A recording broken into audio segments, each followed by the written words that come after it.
বেয়াদবি করলেই শাস্তি দেব মনে রেখো। ওই জমকালো জব্বাটা নিয়ে এসো ভাই, আজ রাতে রাজা রাজা ভাবানা চাই। আহ আর ঢেলো না পেয়ালায়, আরে দেখো নেশা না চড়ে যায়।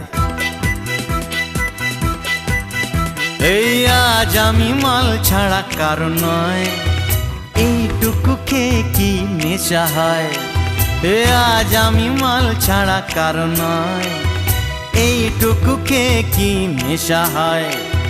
বেশ করে খাবো মাল, হব আমি বেসামাল, করি না আজকে আর কাউকেই ভয়। আজ আমি মাল ছাড়া কারণ নয়, বুঝলে কারণ নয়, এইটুকু খেয়ে কি নেশা হয়।